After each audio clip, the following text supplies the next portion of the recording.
Yep, let's do it. Great. So, yeah, welcome everyone. Thank you so much for joining to SF Heritage's history program on Lotta's Fountain. We're really happy that you can join us on the birthday of San Francisco's oldest public monument. And I'm Kerri Young. I'm SF Heritage's Programs and Communications Director, and I'm here with Woody LaBounty, our President and CEO. So we're going to dive into the history of this city and national landmark. And along the way, we'll be joined by a special guest from the San Francisco Arts Commission, Allison Cummings, who is the senior registrar of the Civic Art Collection and Public Art, who can talk to us a little bit about the Commission's stewardship of this 150-year-old monument. And so, first, just a quick note about us at SF Heritage. We are a nonprofit whose mission is to preserve and enhance San Francisco's unique architectural and cultural identity. What Woody and I like to say that means is that we preserve San Francisco's, special places, the places that keep San Francisco special. And we've been around for a little over 50 years. And you can learn more about our advocacy work, programs like these, our historic properties, and more by signing up for our emails, following us on social media, and also visiting our website at sfheritage.org. And so, first, we're just going to dive into the where. Woody, what are we looking at right now? I'll Why are tell we here you, today? yeah, I'm good. Thank you. I also really want to quickly say, I think we forgot to put our land acknowledgement in this program, but we are on the unceded territory of the Ramaytush Ohlone people. And we're going to talk a lot more about that in the next year because we have some big anniversaries coming up in 2026. But this program is about the anniversary of Lotta's Fountain. And what we're looking at here is essentially an illustration of what was a major intersection in San Francisco for most of its history. And that is Market Street, which runs left to right here in this picture. And the Chronicle building on the corner of Kearny Street is the large building in the center. And then kind of off to the left there, you can see Gary Street is going off to the left at an angle from Kearny and Market, and off the picture altogether is Third Street. So this still is a confluence of these major streets where people from south of Market are going to jobs in the north part of Market. People are shopping in Union Square to the west. They're going to the Embarcadero to work, and the Ferry Building to the right here on the east. So this is a major confluence of, and basically San Francisco's civic center for most of its history. And what's in the center of it, Kerri? Oh, let's take a closer look. Let's take a closer look. Lighten things up. There it is. This sort of like obelisk, this golden obelisk right in the center of this intersection. And that is Lotta's Fountain, which is today the 150th anniversary of the dedication of Lotta's Fountain when it was given to the city by actress Lotta Crabtree. Right. Oh, and there it is today. I Where? I can't see it. Where is it? what? What? Wait, let me do that one more time. One more time. Woo! Kind of on the left. There it is. I kind of see it behind that thing. Let's It's get kind of closer. behind that. Yeah, so let's get a little closer. There There. it is. So that is the familiar icon to probably lots of longtime San Franciscans, but you may have just taken it sort of for granted. It's in the background of your lives. And for folks who are new in town, you may not even know what this is. And it's kind of a strange looking thing. So that is what this whole program will be about tonight. Yes, exactly. So, who was Lotta of Lotta's Fountain? So we'll talk a little bit about Lotta. So she was, well, Lotta Crabtree, first of all. She was born in New York, and she actually ended her days on the East Coast over New York, New Jersey, but she really, it was in California, it was in San Francisco, where she really became one of the most successful actresses of the latter part of the 19th century. And it was her love for San Francisco that led her to donate this beautiful fountain to the city. So Lotta was a child star. Right. It was kind of a phenomenon at the time, especially in California and in the Gold Country, these child stars that were called fairy stars. And you have to remember that California, especially in the gold camps, was like 8 to 1 male to female. So there weren't many women, first of all, and there were very few children. So the idea of having a young girl able to sing and dance and perform and charm the pants off anybody just made her a star up in the gold country. And like every child star, she had a stage mother, a mother who was guiding her career, who basically was her manager for the entirety of her career.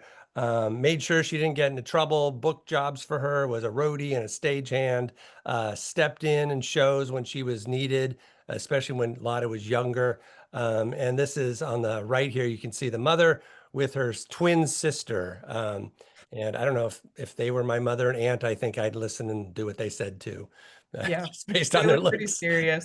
They look pretty serious.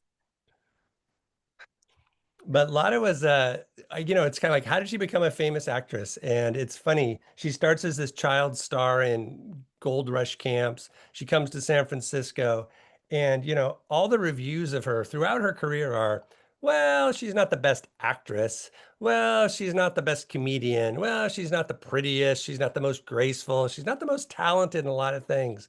But she has this it factor. She has this charisma that even when critics want to criticize her and kind of say, she's not the best, they fall in love with her. And so she plays roles from a lot of comic roles, but she can play sort of deadpan and ingenues and even older matrons. She plays multiple parts in one production at times.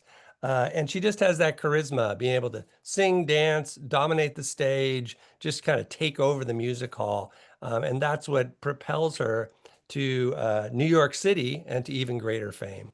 Hmm. And world fame, right? She Mhm. just traveled around the world. And, we're going to talk about this because we'll talk to Allison about this is right now, San Francisco is trying to basically look at all the monuments and all the statues we have in the city and see what's problematic, what doesn't accurately reflect how we want to see ourselves as San Franciscans today. So you might say, is Lotta's Fountain have anything problematic about it? And the closest thing you can get to it is when Lotta was a child star, the big thing in theater was minstrel shows with white actors pretending to be African American and talking in vernacular and playing banjos and that sort of thing. And a lot of ethnic humor too. So there was a lot of performers who were very famous and who were sort of the top of the field when she was a kid, were people doing Irish accents and German accents and these sort of ethnic set pieces and minstrel shows. So when Lotta was a kid, she did all that stuff too. And that was part of what people thought was fascinating about her as a child, is she could imitate these major stars and what they were doing at the time. What they were doing at the time, we would not want to see now on stage, but that's sort of the environment that she grew up in as a performer. And then she came out of that as she became an adult. But that is probably about the most controversial thing we can say about Lotta Crabtree. She was a pretty straight-laced and scandal-free celebrity in the 19th century, very unusual. Hmm. And so, she gained, fame in San Francisco and then went on to tour the country and be on the stage in New York. But, she never forgot the city that really, pulled her up, really took to her and helped her become a star. And so she donated this fountain here, and this is the year that it was dedicated in 1875. You could see it here in the shadow of the old Palace Hotel, which at the time was the biggest building in the city. Look at that thing. Yeah. Yeah. So we're looking kind of south here, Looking a on like little the area. south, Yeah. yeah, on Market. And so, as we had said, this was a gift from Lotta to the city. And importantly, this wasn't only meant to be a decorative object, right? This was meant to be a public benefit. It was Mhm. meant to provide water to the city at a time when water wasn't always guaranteed in all parts of the city. And so that was a really important piece of this, not only a decorative object, but a public benefit for the city. And so it was dedicated on today, September 9th, in 1875, on what was then the 25th anniversary of California's admission to the United States. And Mayor James Otis presided over a very brief ceremony. And Lotta actually was not there. She was not present at the time Okay. of the ceremony. She had already moved away from San Francisco. She was traveling. She was doing performances at the time.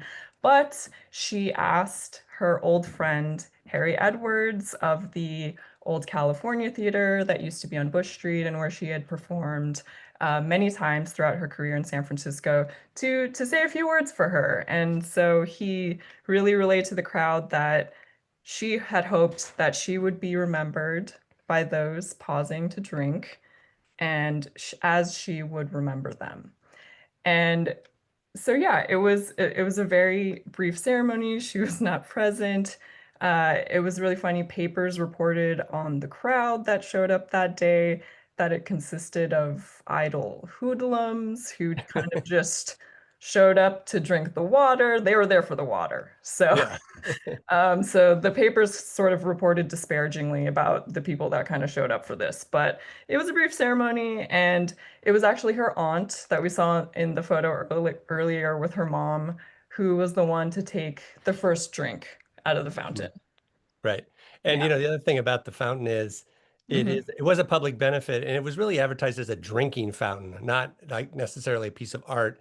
It also provided light. It had a gas lantern on the top there, and this was also the era of gaslight. And so streets were dark. So it provided a light for people to pass that busy intersection Mhm. and water. And the thing that was also advertised is the water would dissuade people from drinking alcohol. So it was Mm. all tied in with the temperance movement at the time that if men only had water that they could drink on the streets, they wouldn't go into saloons. So that was Ah, sort of the I theory. see. Yeah. Well, and that also features in the speech made by James Otis, and we actually went to the fountain earlier today to commemorate this fountain. And Woody read the very brief speech by Mayor James Otis, and we posted it on our social media. So if you're interested in that, visit our Instagram to see Woody reading that. Oh, did you record me reading it? You did. Oh my gosh. Okay, great. It's not Surprise. very long. It's not very It's long. not very long. It's very short. And so, getting to the public benefit of this fountain, as we're talking about this, people are, telling her how great a public benefit this is, and even, the man, the myth, the legend, Emperor Norton gives his congratulations to Miss Lotta. He sends her this telegram on October 18th, a little after the fountain was dedicated. And he said, "My dear Lotta, thousands drink from your fountain. It is a great public benefit. I shall be glad if you will accept the title of Lady of the Fountain in the heraldry of Norton the First."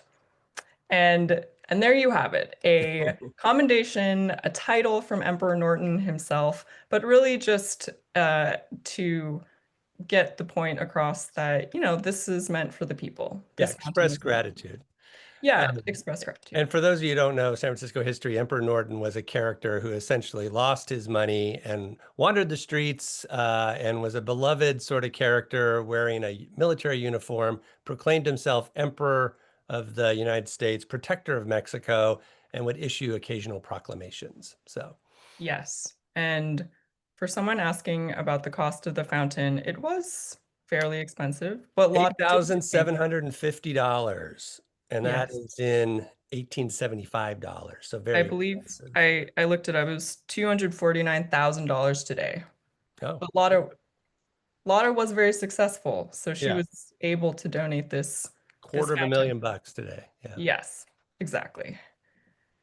And so how did you actually drink from this fountain? There were tin cups hanging from chains and from the tops of each of the basins on the fountain. And this 1914 photo kind of gives you a good look at those chains while they were still there.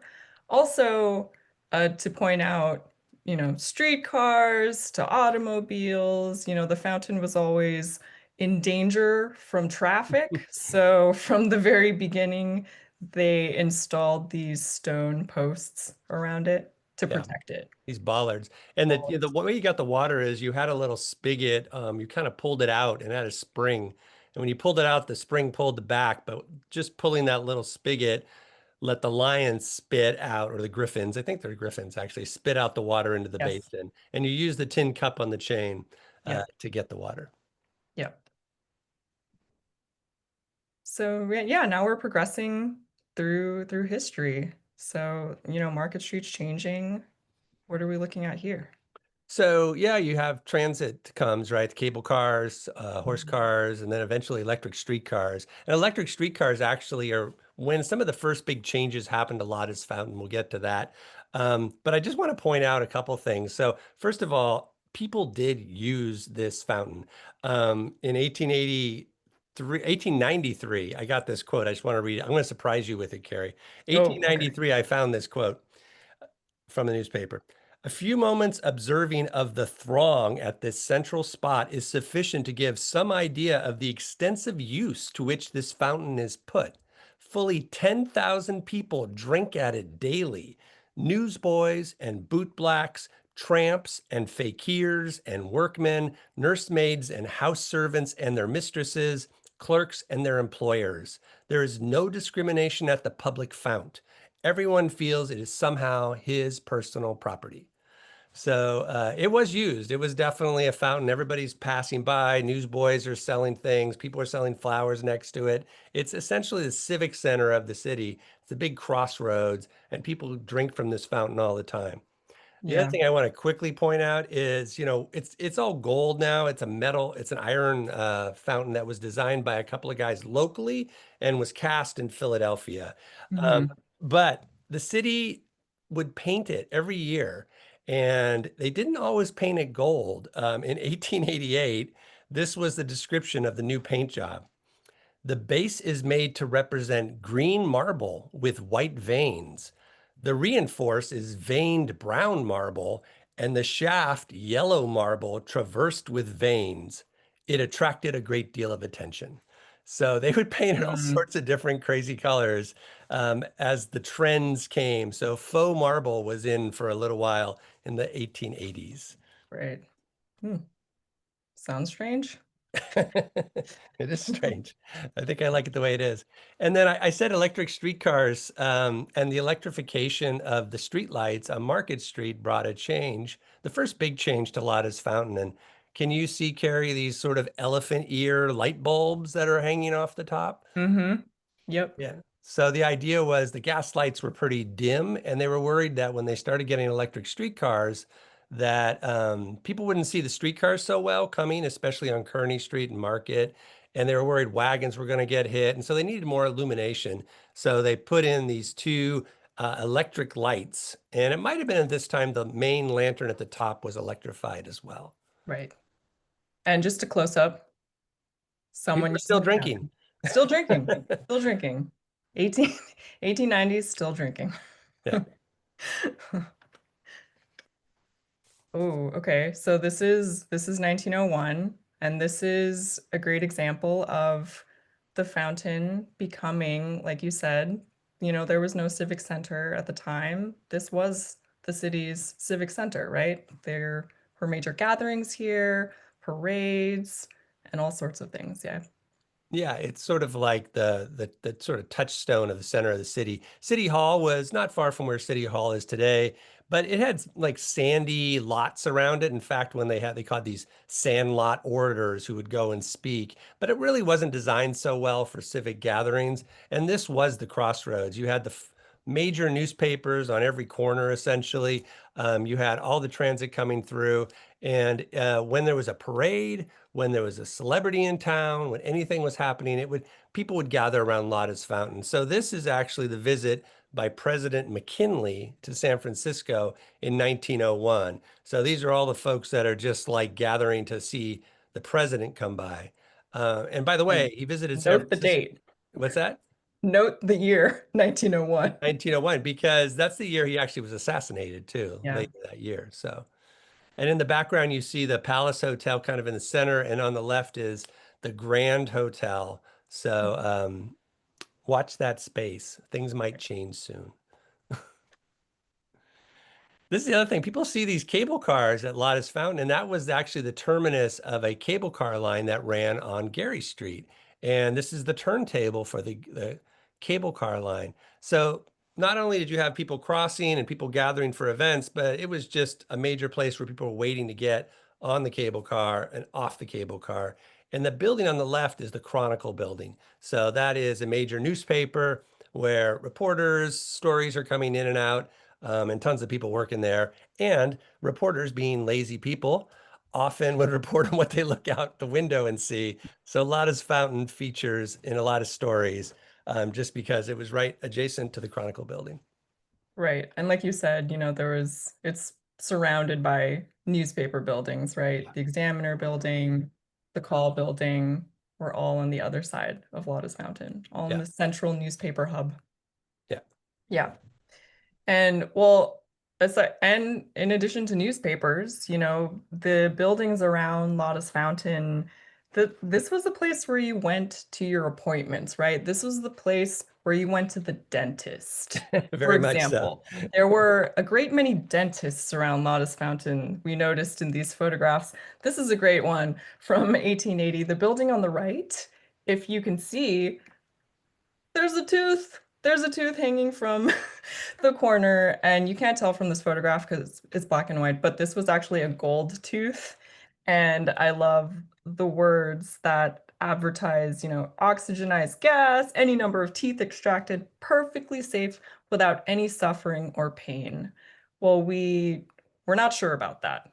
Not sure. If you have to advertise it so emphatically, we're not sure. Truth in Um, advertising. and then, fast forward a little bit in time, and another excellent, this excellent building on the left, more dentistry happening, and this time for, painless extraction, etc. Yeah. Also, men-only dentists, I notice, is this dentist. Anyways, all that is to say, these comings and goings, this is really, the last of old San Francisco, on this date, March 31st, 31st.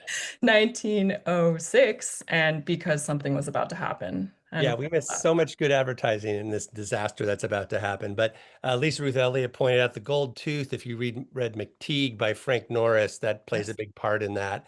And I yeah, think that tooth was actually the inspiration for it, even though it might be situated in a different part of town. that's But right. yeah, so something did happen about 19 days after this picture with the dentist. Um, Mm, mm, 1906 earthquake and fire. April 18th, 1906, giant earthquake. And then, even worse, catastrophic fires destroy almost all of San Francisco. Definitely the settled parts, a lot of the residence districts, the industrial zones, the commercial zones, the business districts, south of Market, North Beach, Tenderloin. All this area is burned out, and buildings, the center of town, this core of San Francisco, is just a shell of what it was. The mhm. dentists are gone, the buildings are destroyed, and the ones that aren't are just kind of, they're steel frame and they kind of hold up, but they're just bricks around a steel frame. But you can see in the foreground, even though there's bricks and rubble everywhere, what is right behind it?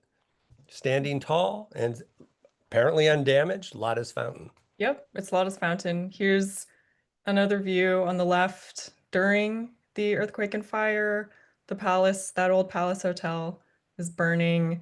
And it's, you start to see the how the fountain becomes a place, continues to be that gathering place, right? But here, people are taking their luggage, they're not sure where they're going to go, they're Putting taking furniture out. Yeah, they're trying to furniture, salvage stuff. yeah, salvage stuff that's around the fountain on the left, and on the right, that's after the fires, the hotel is gutted, the building next to it is being rebuilt. But what is happening? Somebody's getting a drink. Still getting a drink. So it's being used for the purpose for which it was built. Yeah. serving the people after the earthquake. Somebody just asked, where did the water come from? And it actually went to a water main. The Spring Valley Water Company had a main that went right along the street, and then it had a line that went to the fountain. By the way, every now and then workmen would accidentally hit that main, Mhm. and giant fountains of water would go everywhere, and it would be a big deal. So, and then the thing people complained about was not the water going everywhere and the disaster of breaking up the street, but that Lotta's fountain didn't have water for people to drink. So. Right. And so now a few years after the earthquake, the city being rebuilt. There's a New Palace new Hotel Palace Hotel. and the Chronicle building on the left. And this is again gathering space. So if you're going to have a performance or you're going to have some sort of public event, and you're the Chronicle, of course, who wants to advertise itself, you block off that little section, you put a stage there because you know people will gather around Lotta's fountain. And what are they gathering for here? Well, Kerri. you will not, yeah, yeah, you won't guess how many people will appear here. Okay, I'm ready. Whoa! Whoa, that's a lot of people. Oh my God. So they were setting up that stage for a free Christmas Eve concert by the famous opera singer Luisa Tetrazzini. And they say that there were 250,000 people here. Even whether or not that's true, there's clearly a lot of people here. Yeah. And that's clear. The claustrophobia is kind of You kind of feel it, can't you? just looking at this photo. But she sang two songs. She was not amplified, so it's not clear how well all of these people could actually hear her. Also, apparently, these lucky men at the Bohemian Club in Los Angeles got a special uh, version of it, a telephone transmission, and they were the only other Early people here. telephone transmission. Yeah, and remember, no Netflix, no television, radio's So, not really a thing. So it's like you're gonna go out, famous yep, opera singers in town. Taylor Swift's at, in front of the yeah, Chronicle building. yeah, free concert, Taylor Swift, Yeah, Lotta's people showed Fountain. up. Everyone showed up. So this is a great shot too. Thanks to Glenn Kay for sharing this photo with us. A colorized version of the concert, but really how the fountain just, it was a place for entertainment, large gatherings, for people Yeah. to enjoy themselves in the city. And its design is sort of like a little lighthouse, a little place Hmm. like a beacon. It has that sort of tall spire. Again, it just naturally lends itself to being a place that you would meet somebody or gather. So. Right. And they did this concert a couple of times for a couple of Christmas Eves. They had a violinist and different performers, but it was such Right. a big deal. This is not the concert or a This is not the follow-up concert. concert. What is This this, is Carrie? This was 2 years later in 1912. This is the crowd that showed up for the dedication of the plaque about the concert that Right. happened 2 years before. So in 1912, the city dedicated a special plaque to Tetrazzini and her performance there. And look at all the people that showed up Yeah, again. and it's Just affixed to the fountain now, today, even this. right. And there it is, and you can see it today. And it's a little high, so if you're short like me, it's sort of hard to see. You might have to look up a little bit, but it Yeah, is there. Yeah, and that was put there in 1912 to commemorate this special event. yeah. So this is real briefly, the thing you also hear, because this is the most beloved monument in San Francisco over its entire history. And there's all these newspapers around. So the newspapers are always finding a story about complaining about how Lotta's Fountain's being treated, whether it's the paint job or the loiterers next to it, or garbage, or the fountain not working, or the possibility that it might get crashed into by a streetcar, or clutter around the fountain. So there's a long string of stories where they keep trying to, because of infrastructure reasons or decorative reasons, they keep hemming in the fountain with different things. So you can see one of those El Camino mission bells here on the left. Um, Over time, they had a little stoplight, one of those old birdcage stoplights there that kind of Mhm. crowded in. Power poles for the electric streetcars would get smushed on that little island. They actually, every time this happened, they would consider affixing whatever they needed to put there onto the fountain. So they thought we could put the Hmm. electric streetcar line for the power for the streetcars on top of the fountain. Or we could put the birdcage stop sign on the top of the fountain. And that way people go stop, go, they'll just look at the top of the fountain. So these were all different ideas. In 1895, they had added that electricity. You see those bulbs there.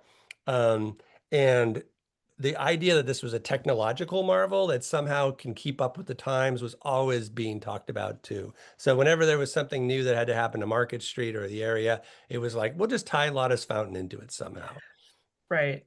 And this photograph is from 1914. And just to mention that, we said that Lotta herself wasn't present at the dedication of the fountain, but she did, and she may have visited it, in secret by herself in the years after that. But she did have sort of a grand return to San Francisco in 1915, a year after this, for the Panama Pacific Exposition. They had a Lotta Crabtree Day, and she visited the fountain, and they had a nice little ceremony where she was actually, able to officially visit the fountain in her. I don't remember how old she was. She was She would have been, already I think she would have been in her 60s. late 60s, I Yeah, like think. 68 or so. Yeah. And by all accounts, it was a very emotional ceremony for her, and she cried, and she was just like really, really happy about. Yeah. And she was always very modest about it. I mean, the only Yeah. thing it has on it, it says from Lotta. And Lotta became like Cher, right? She had a one name. People knew who Lotta was. So she put that on there, but she didn't want to call it the Lotta's Fountain or Lotta Crabtree Fountain or and even when she came back for the city to honor her in the fountain, she kind of stayed in her carriage and was very modest about it. So Right. yeah. Okay, now we're going to really mess with the fountain. Like I said, everybody keeps trying to tie stuff into it. So, and now we get some modifications that are serious. So, Yeah. in 1916, after the fair, the city decides to have these brand new fancy light posts, lamp posts that Hmm. go down Market Street. Ornamental lamppost. Yeah, they started installing them 1916, but they would eventually stretch the length of Market Street. And they were a legacy of the City Beautiful movement of the time, and that movement gave us the Civic Center that we Right. have today. And but these are meant to be highly ornamental. These lampposts here at the top, they used an innovative lighting design that was first seen at the World's Fair, at the Pan Pacific Exposition. But what does this have to do with the Well, they're tall, first of all. Like They're Lotta's Fountain is tall, so a 24 note that feet they're tall. tall. These are taller. And so what happened to the fountain as a result of this? They're like, we can't have, Yeah, yeah, we can't have these street lamps taller than the fountain. So the simple solution is we make the fountain taller. of course, right? It's a crazy, ridiculous idea. I don't know how this happened, but they're basically supersized the fountain. They said, they have it's aesthetics really, because you have these lamp posts, right? This string of electric lights going down Market Street. And I think they didn't like this stubby light that was like 10 feet shorter, Lotta's fountain. So they supersized it. They basically added to the column to make it the same height as the Path of Gold light. Right. They added 8 feet essentially to this thing. And a note that the dentists have returned on the left. All right, Dennis. Yeah.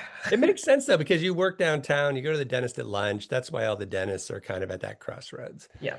But yeah, this was the fountain that I remember, by the way, the tall fountain when This. I was a kid. It was Mhm. this way into my young adulthood. So So speaking of putting stuff on the fountain, affixing things, changing it, this was more, look, what can I say about this? So it's it your became patriotic involved. duty. Yeah.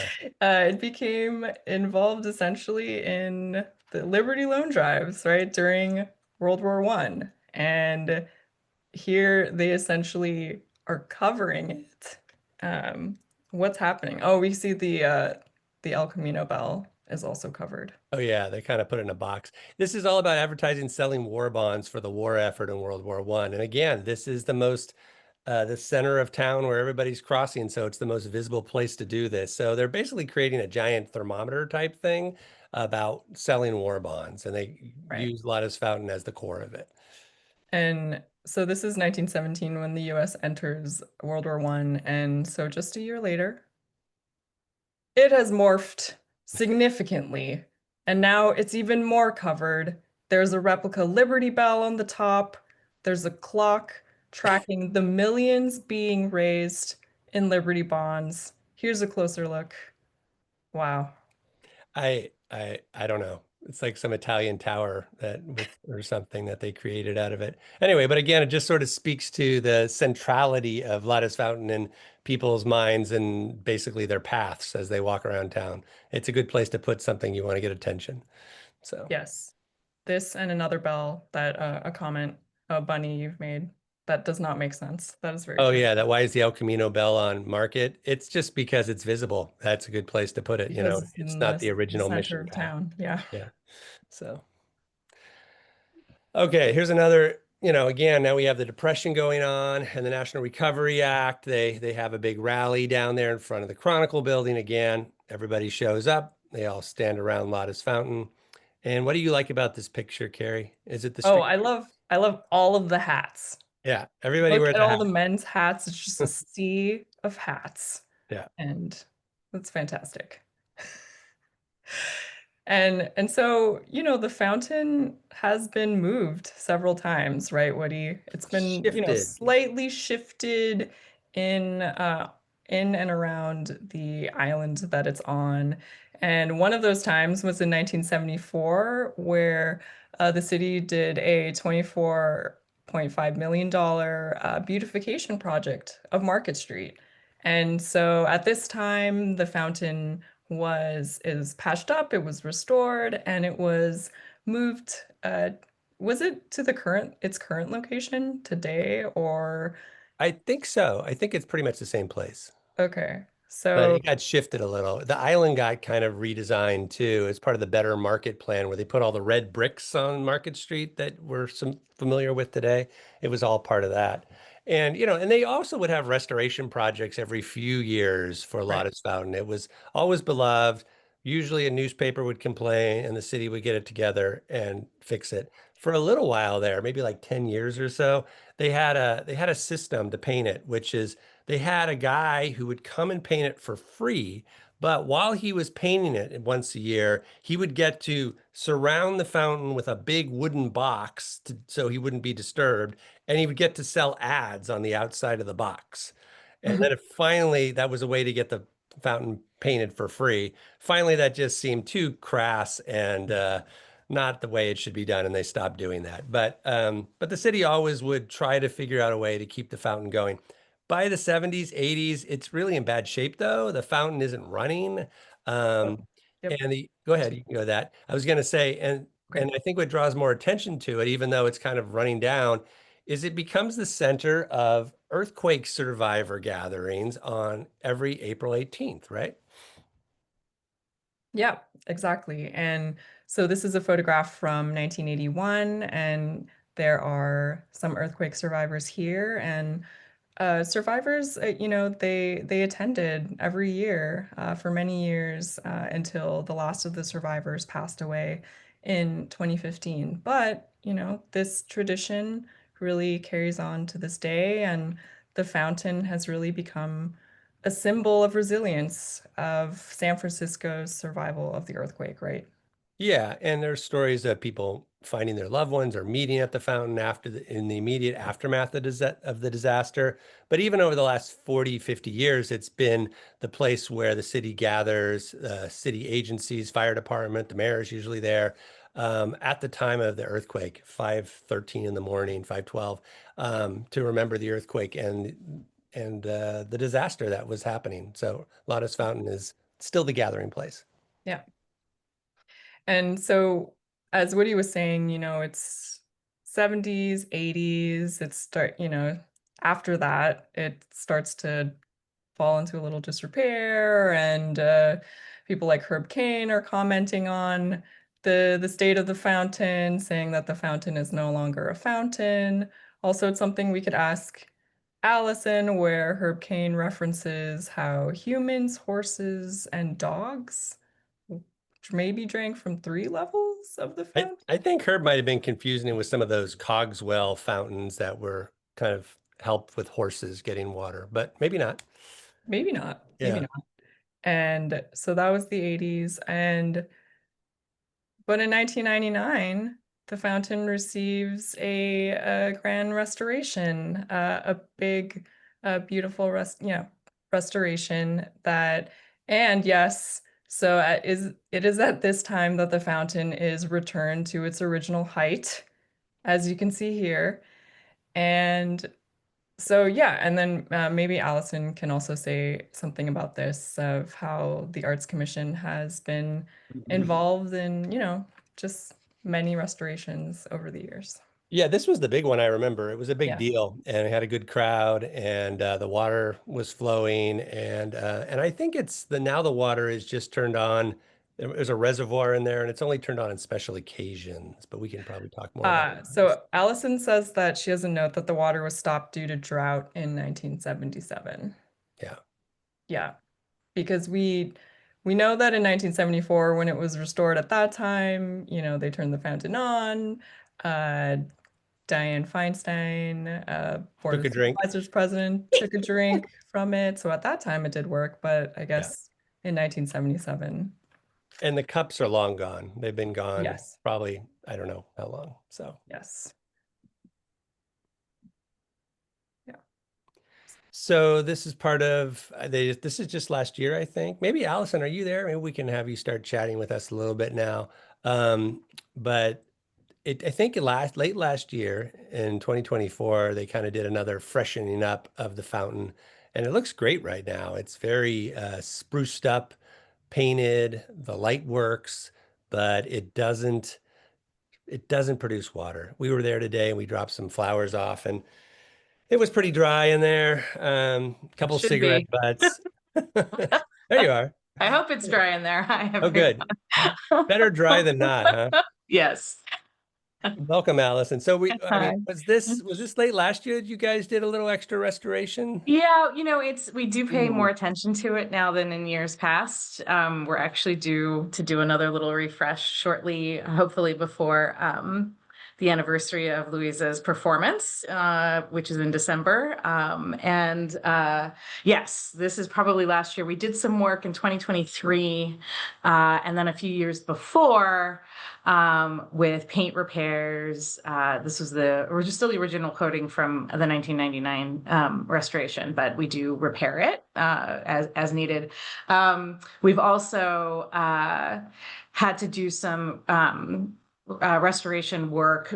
We've had a few elements disappear on us, a flower and a pomegranate. We did recover the pomegranate, but we've since 3D scanned the entire piece so that it's preserved in that way. If we need to recreate, we have a great iron casting company that we work with that's actually based in Texas. We work with ARG Conservation Services currently. They're a local conservation farm that assists with that. So it's ongoing. Yeah. Always it needs something, but since it is such a beloved piece of San Francisco history, and it really is a favorite, obviously. We do our best. And I will say one thing, Kerri, it did move in 1999. It That did. last shot you Okay. had, 5 feet. 5 feet. 5 feet. Five Okay. feet. How did I miss that? Geesh. Yeah, Okay. So it's pretty close to where it's been for a long time, and it correct is no longer tied into any plumbing. It has a reciprocal system that runs on the anniversary of the earthquake every year. The Department of Public Works assists us with that. If you look closely, you can see there's an access hatch. We have to bring water to the site. There's no plumbing, and it Oh, wow. runs through a central system and lets it run So for special events. Other times it happens too, but yeah. So here are some of the plaques. We're missing one from the original. It had a sort of an agricultural Agriculture. themed one, but the rest are there. And the one that I think they used to have agriculture now has a little inscription about the fountain being The paths for the improved. paths of gold. Yeah, Yeah, the path of improved gold. for the Yeah, path of gold path that of went gold. up Yeah. higher. And somebody asked, like, was it shortened because of structural issues? There was a big windstorm that had damaged it. So part of the restoration of bringing it lower was not just historical, accuracy, but it had been damaged. So are these lions, are those pomegranates in their mouths? Is that what that is? That's what we've called them. Okay. I'm looking to, this is the group of history experts here. If you have any other information, but that's what we've referred to them as. I think it could be debatable. Okay. Okay. As you look at them, they don't self-identify necessarily as probably. And and I got it. also, well, yeah, Yeah, go ahead. there's a look at one of the water basins that no longer has the water flowing. And then you see that little bulb on that rim of the water basin. I think that's where you would stick the cup upside down on the chain. Like it was a little holder for the cup. And the chain, the little spigot was at the top where that round part was. And I think the chain was it's up there at some point too. But in the old pictures, you can see where the little spigot is where you get to water in the old days. And I have a feeling that little ball is where you would put the cup if you were neat and tidy about your drinking. So That's a great detail. yeah. But essentially, this fountain, Allison, it's in the Civic Art Collection. For those that don't know, about what that is, can you say a little bit about, what it means for the fountain to be in this Civic Art Collection? Yeah, absolutely. So the Civic Art Collection is the public art located in the city on city property under the jurisdiction of the Arts Commission and the city of San Francisco. And it's everything and Lotta's Fountain is what we consider the first piece in the collection. It was the first gift to the city in 1875. And so it's monuments along Market Street, historical and other assets and other monuments and memorials up through Coit Tower murals, Beach Chalet, WPA era, arts festivals that took place in the city, and artworks that came out of that, up to present day art enrichment, which is our 2% for art that creates contemporary work that you would see at SFO or Moscone Center or any of our larger construction projects. So the collection's about 4,000 pieces located throughout the city, in city buildings, libraries, the permit center. So everything from contemporary works to those older pieces. The Arts Commission didn't come into existence until 1932. So, that's what, 55 years of artwork in the city before there was anybody there really to care for it in sort of a concerted way. And even when the Arts Commission started in 1932, it was a commission, it wasn't staff. And so it took really until the 1980s to really codify the collection, acknowledge it, and really begin caring for it in a modern and contemporary way. And so, yeah, it's one of the broadest and most sort of materially diverse public art collections in the country, and one of the earliest programs as well. So we're pretty proud of it. But we're always advocating for it. Right. So I know you did a survey, Allison, because you were, like I said, evaluating all the monuments and statues in the city. And where does Lotta's Fountain, how did it sort of rate in the public survey? It came in first. First? Number one. It came in, it was the first, it was the most popular piece. So, in these surveys that come out, I'll step back. It was a part of the city Arts Commission has a project called Shaping Legacy. It's a grant funded project from the Mellon Foundation. It comes off of the work that was done, the Monuments and Memorials Advisory Committee that was formed after events in 2020, where we saw national dialogue around monuments and memorials and pieces removed in protest. And so really, this is a deeper dive into evaluating the commemorative pieces that are a part of this collection. There's 107 pieces that we consider to be commemorative or directly commemorative, and Lotta's Fountain is one of them. And so part of that Monuments and Memorials Advisory Committee process included a survey of here's all of them that we've currently cataloged, and do you have a favorite? Do you have and Lotta's, of course, is quite popular. It's one of the most known, right? It's such a visible and historic spot, as well as just a very notable part of San Francisco history. So it's not totally a shocker, but it is, it is pretty popular. Yeah, and it's been around the longest, right? So we're all Yes. familiar with it. It had a chance to really work its way into everybody's sort of personal history. So I think that's a big part of it too. I was just looking, somebody asked who designed the fountain, and it was a South of Market firm, I think. I'm forgetting the name. It's like Mertens and something. It was cast though by Wooden Company, and I think they're in Philadelphia. Is that right? Right. I don't know if you remember, Allison, who those designers were. Anyway, I'll find the name and we'll share it with Have you it. guys later. So I'd love to know too. I have it somewhere. I have it in my notes, but I didn't think Yeah. to remember it. Yeah. I knew it was cast in Philadelphia. Wooden Co., as you mentioned, it traveled around Cape Horn to get here. It's made up of approximately 165 individual parts, cast iron, and a few bronze. The only bronze elements are actually those plaques. Everything else is cast iron, which is another reason why it's really hard to keep it as a fountain, because cast iron corrodes. Yeah. Iron corrodes. Right. And so the coatings are really, really important for its longevity. So we're kind of glad they painted it over the years, because otherwise it would have likely disappeared. Yeah. So I would love to see some of those early painting schemes. Baird Rafe and Associates did the restoration in 1999, and they did some pretty intensive research into early coatings to see what they could find maybe in some of the nooks and crannies to try to figure out what color it originally was exactly. It's described as bronze, but and they did come across sort of some bronze colors. They did come across like greenish bronze color too, but in any event, it had been sandblasted at that point so many times there was no more there was no more original coating. But somebody asked about the plaques, and they're basically these traditional sort of plaques you get for any kind of commemorative thing in California in the 19th century, which is honoring pioneers, right? Which means all the white people who California came to industries, California. right? So Like mining, commerce, agriculture, merchant ships, and things like that. It's funny though, if you look at a lot of the early dedication stories, they still had a lot of miners who would critique this plaque.